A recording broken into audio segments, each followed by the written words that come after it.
Hello everybody and welcome back to my channel.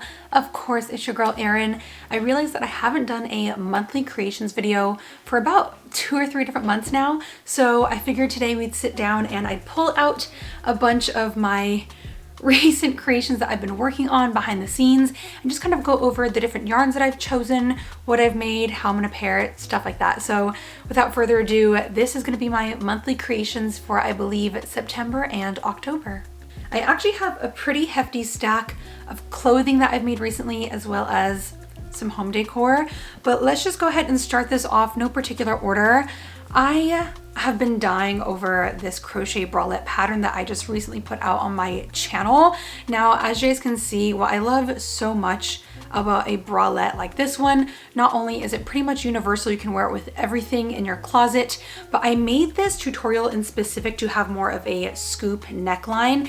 Typically, I'm not the biggest fan of triangular type of cups, so the scoop neckline just looks a lot more flattering on the body, and again, it's kind of accentuating your décolletage, your neck area without being too harsh of design. And like I just mentioned, I do have a tutorial for this super cute scoop neck bralette here on my channel, but when I was making this second one, I decided to change it up a little bit and I gave it a lace up back. So in case you guys are wondering, I literally followed the exact same steps. I just chose to not connect the bralette in the round, which gives me pretty much an open back, and then I created some chains and just laced it up. So we do have a little backless moment, or a lace up back moment, but I do love having this type of option versus having a bralette that's completely encased, just because it is a little bit easier to slip in and out of. With the other bralette, because I used a 100% cotton type of yarn or 50% cotton type of yarn, it doesn't have a ton of stretch to it.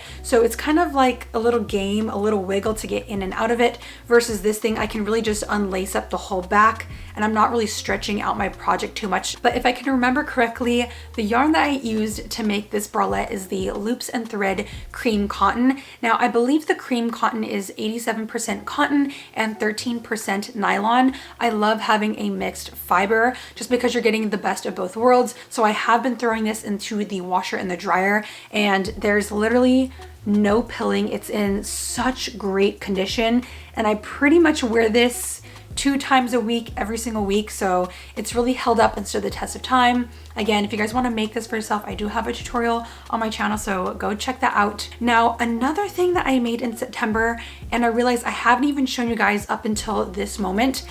I'm so excited about this. Yes, I did make a tutorial on this as well, but these are my flowy crochet lounge shorts. Now, the really interesting thing about this is that although it looks really simple, it actually took me about a week to make because I decided to make this with a fingering weight yarn. Now, if you guys want to, you can definitely make a flowy crochet lounge short like this one using a thicker weighted yarn like a DK or a worsted. But I will say that when you use a heavier weight yarn, you are kind of sacrificing a little bit of that flow and that drape. You do get a lot more drape and flow. Can you guys see this? It's literally like billowing. It has such a gorgeous fit on the body. Now, if I had made this with a heavier weight such as a DK or a worsted weight, I think it would have been a little bit too stiff and boxy, which is why I'm a big fan of a fingering weight yarn. So here are my flowy shorts, and I also decided to use my own hand-dyed yarn when it came to this creation. So I believe that this is colorway Creme Brulee, again, in my fingering weight yarn. It is a 100% superwash merino wool, and I have washed these, and I'm very surprised that these have also stood the test of time with the washer and the dryer. Virtually no pilling, and when I tell you guys that I have literally worn these every other night to bed, I wear these around the house, literally just the perfect pair of lounge shorts, I'm not kidding.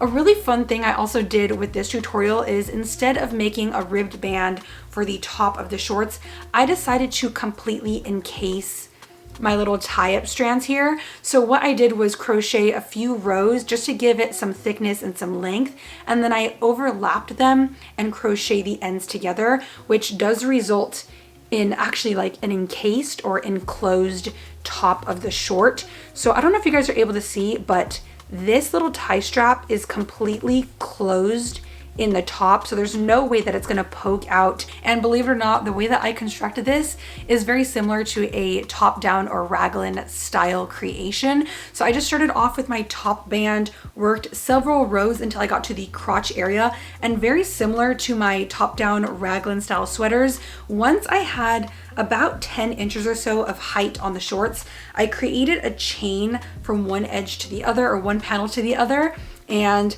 that allows for the separation of one leg to the other. And then after that, I'm pretty much just working in the round on each leg. And this is what she's looking like. I love it so much. And surprisingly, with this hand-dyed yarn in Creme Brulee, this is actually, I believe, the most ordered or like most fan favorite colorway on my website. I have had to dye so many skeins of this Creme Brulee, and I'm really glad that you guys have been loving it. Now let's change up gears a little bit. This is kind of on the same page, but I ended up making this really cute last minute bolero at the very end of September, just because I wanted to test out and use this yarn. Now, if I'm not mistaken, I believe that this is the Loops and Thread Natural Marl. On the skein, it is so incredibly gorgeous. It has a really interesting chainette type of construction. I'm not too sure about the components of the yarn, but I believe that there is nylon, polyester, acrylic, maybe even wool. It's an interesting blend of fibers, but on the skein, like I said, it was so incredibly gorgeous. I really wanted to get my hands on it and test it out, which is why I wanted to whip up something super quick and easy like my top down bolero pattern. So this is what I came up with. Interestingly enough, as I was crocheting this, I wasn't super impressed with the fit and the drape of this type of yarn. It wasn't really impressing me or standing out by any means. So if you guys can see here, towards the very bottom section of the arms, I thought that because it was so plain, I had to add in a little bit of like a pattern or a textural design, which is why I ended up kind of going with this diagonal or diamond lacy mesh pattern. Now, this in itself, I think would have made such a gorgeous sweater or bolero just on its own. But I will say that kind of mixed into this more basic blocky sleeve, it's not my favorite creation, but I did want to show it off and show you guys what I made. Now, going back to like the little diamond stitch, I'm a huge fan of this. I really just went into one of my stitch pattern booklets, found something that I thought was really cute, and tried to implement it towards the very bottom of the sleeve. It is super gorgeous. It has a ton of character. And because so many of you guys were asking on my live streams, I do plan on making a new bolero pattern using fully just this diamond stitch instead of having it look kind of blocky like this one. But I will note that this yarn didn't impress me as much as I thought it would. On the skein, so gorgeous. I would buy 100 of them. I actually have a couple other colorways in my closet, but I haven't decided what to use with it just yet. I think the issue for me with this type of yarn is that it's a little bit too thick of a weight. I think if they had made this natural marl in like a sport weight or a DK weight, it would have had a much better drape and fit on the body. But can you guys see that? Like, look how stiff it looks. It's actually just like cardboard. It's so thick and dense, and when it lays on my body, it just looks a little bit too boxy for my liking. Let's go ahead and start to transition into my last 3 clothing items. Now, these are probably my most favorite creations from this later portion in the year. So before I show off the last 2 really colorful pieces, I have just recently finished up this beautiful mohair poncho. I want to say barely 2 weeks ago, and I've already worn it I think 3 times this week and twice the other week. So I need to back up and show this to you guys. But before you guys even ask, yes, I also made a tutorial for this, but here she is. What a gorgeous piece. And before any of you guys come for me, I know that this looks super plain and basic, and you're probably thinking, is that just a rectangle? It is. It's literally that easy. I was actually really impressed with myself after I made this. Now, in theory, it really is just 2 rectangles that I crocheted, and then I stitched them together at the upper shoulder sections and a little bit underneath the arm. But believe it or not, when this is on the body, because I ended up using a No. 0 lace weight yarn, again, this is like a mohair yarn, it has such an intense gorgeous billowy drape. Can you guys see this? This is what I mean when I say that using a lighter weight yarn when you guys are looking for a little bit more flow and drape plays out so much better than if you guys were to use a worsted weight yarn, which is a little bit too thick and dense. I believe I used the We Are Knitters Touch Me Mohair to make this, just because I had a few skeins left over in my stash. And when I choose to wear this off shoulder, it actually has a little bit more of an asymmetrical fit. And these like little pieces down here end up looking kind of triangular, and it just drapes so nice on my body. Surprisingly, with a super thin, lightweight mohair yarn like this one, this mohair kept me so comfy, cozy in like extremely cold weather. I mean, it's cold for me. I'm from California, so I can really only stand up to like 55 degrees before I'm freezing my butt off. But yeah, this is probably my favorite make of the entire year, just in the fact that this was so quick and easy to make. Again, it doesn't take a lot of brain power. I have mohair on my mouth. I just got it. But like I said, this is so quick and easy to make just because it's really two rectangles. It doesn't take a lot of brain power. You're not following any type of crazy pattern, which by the way, I only used half double crochets for the entire rectangle. So really quick, really simple, really basic, but this has quickly become such a staple in my closet. Even Jordan was telling me that this is one of his favorite makes and he really, really likes this. And he told me, he's like, you can't sell this one. You definitely have to hold on to this. So this is another creation that I just finished up for the month of October. Now we're starting to wind down to the last 3 pieces that I've made within the last few months. First and foremost, let's go ahead and show you guys this amazing, super quick and easy sweater that I just finished up about 2 weeks ago. So let me just go ahead and hold this whole thing up. That way you guys can see it in its full entire glory. So as you guys can probably tell, I made the sweater using the good old standard method of creating a front panel and then of course a back panel. Once I seamed them together at the shoulders, I went in and crocheted a separate sleeve, pretty much just like a big rectangle, and of course another matching sleeve, and just attached them to the body. I love this sweater so much. Let me give you guys some of the details. So first and foremost, the yarn that I used to make the sweater, I posted this on my Instagram and you guys lost it. I got so much feedback asking what yarn is this. I actually also got this off of Hobie's website. This is the Cookie Cake by Yarbo. Now this cookie cake is actually a 100% pure acrylic fiber. I'm really picky with my acrylic yarns just because not all yarn is the same, even if it's labeled the same thing like a 100% acrylic yarn. So some yarn that I've used in the past, acrylic yarn from like Red Heart Super Saver, super itchy and scruffy, not the best on the skin, versus this cake from Cookie Cake Yarbo is so incredibly soft. I'm really impressed with their acrylic yarn.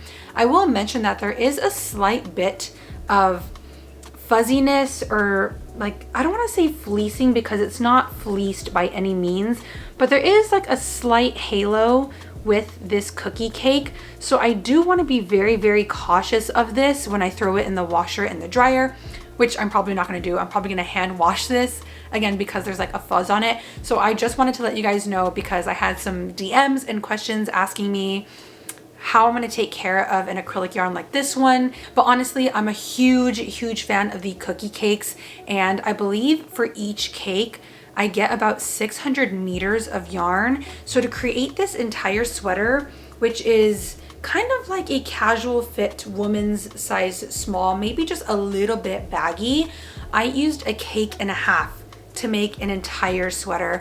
So even if you guys are larger than me, you guys need to make this in a size large or even a medium, you can definitely get away with 2 cakes just like I did. Now this cake in itself is so gorgeous. I believe this cookie cake is colorway number 17. On the website it's labeled as flowery.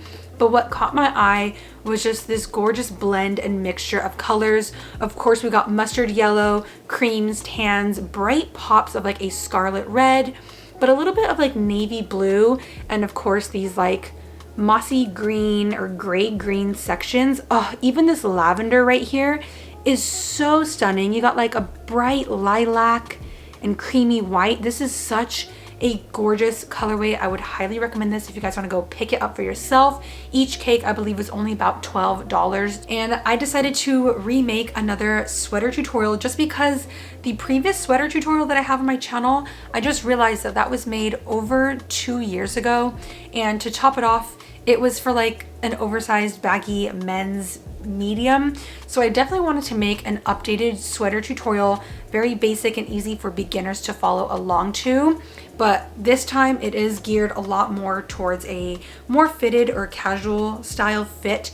So it's a lot more universal. I'm such a fan of this, and I did make sure this time when I was filming this tutorial to cover every single part of constructing this sweater. I know in that last video, because I made it so long ago and I was so new to YouTube at the time, that I didn't really cover all of the parts in depth. So even when it came to crocheting the neckline on the sweater, I did make sure to get nice and up close, to go really slow and walk you guys through the entire tutorial from start to finish. So this is my cookie cake sweater. So impressed with myself. I love this thing so much, and I just love all of the color mixed in. Now that I've spent way too long talking about this sweater, I have 2 more creations to show you guys. So I'm not gonna touch on these too long, but I just wanted to show you something else that I made. So this is creation number 7 or so. From the very end of September, I made this little crop top number using, yes, my top down raglan pattern. I wanted this shirt or this top to be a lot more fitted to the body, a lot more bodycon than my previous sweaters that I've made. Those are always a lot more oversized and baggy. So I wanted to change it up just a little bit and make an actual fitted tank top or t-shirt, and this is what I ended up with. Again, same exact steps, but I'm very pleasantly surprised at the outcome. And when I wear this, it looks so cute on. You can't see my bra through it at all. It's not see-through by any means. So this little number here was actually constructed and made using the nov-jan's Ito line. I'll leave it here on screen for you guys, but I've had my eye on that nov-jan for so long. I will note that nov-jan's is pretty darn costly. So each cake of the Ito line is $50, $49.95 online, and you get about 490 yards per cake. So in theory, I did have to pay about $100 in yarn just to make this little top. But I'm not mad at all. Honestly, it's super cute. And these colors are a little bit outside of my comfort zone.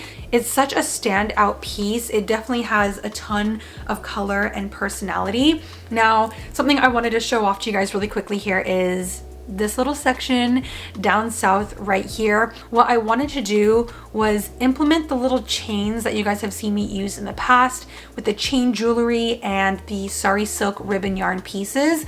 But I wanted to implement the jewelry more so into a piece like this one. I wanted to implement these chains right here by using the drop stitch technique that you guys have seen me use in the past. So again, this is a crochet piece, but you guys have seen me do the faux drop stitch look with the crochet, where I just stretch apart my yarn or even create chains and leave open gaps. So you guys can see the actual chains, or like the yarn chains right here.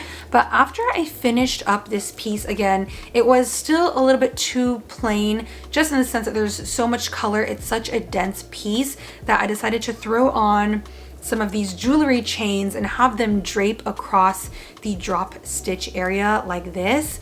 So this is what I ended up with. It looks so cute on. I'll try to include some photos right here on screen just so you guys can get the idea of how it fits on my body. The last creation that I have to show you guys that I actually haven't even shown Instagram yet is this really gorgeous and comfortable throw pillow. Now this thing was actually all constructed with the Bernat Forever Fleece finer yarn. I really wanted to create a pillow using polyester yarn. So I believe that this is a 100% polyester fiber, but I'm such a fan of the Bernat Forever Fleece. I actually used that yarn to make a different crop top creation. I'll include a photo right here, but it's the exact same yarn. I can throw this into the washer and the dryer, and she's gonna hold up just fine. But I'm really, really happy with how this turned out. I decided to use, I don't even really know the name of this stitch pattern, but it kind of reminds me of like an almond shape, so like almond waves, or maybe even just like a wavy pattern. It does involve me working through the back loops only for the entire project and kind of alternating every few rows with my stitches. That way I do get these like eye shaped, just kind of like an eyelet shaped or wavy shaped pattern. So same pattern on the front and the back. And last but not least, I did go in around the entire border of this pillow, and I believe I used the Lion brand faux fur yarn. Now this stuff I think is a 100% nylon fiber. So again, it's gonna hold up in the washer and the dryer just fine. But I can't even describe what this feels like. It almost feels like nothing is there just because it's so fluffy and soft. And yeah, just this little bit of like a faux trim to the whole pillow just gives it a little bit more of like an accent stitch, an accent border, and just makes it that much more comfortable. I literally cannot get over how just this whole pillow feels so scrumptious. I'm so glad that I made it. So, but yeah, this is essentially going to wrap up my monthly creations from September and October. Thank you guys so much for tuning in and for watching. Let me know what your favorite creation out of all of these was, what you guys want to make, and if you guys are interested in purchasing some of my hand-dyed yarn because you want to make sweaters or shorts or even like a mohair poncho, because I do have mohair on my website, feel free to also go check that out. A lot of new things coming, but yeah, thank you guys so much for tuning in and for joining me today. I hope that you guys are all doing well and you're staying safe. I'll be speaking to you very, very soon. Love you guys. Bye.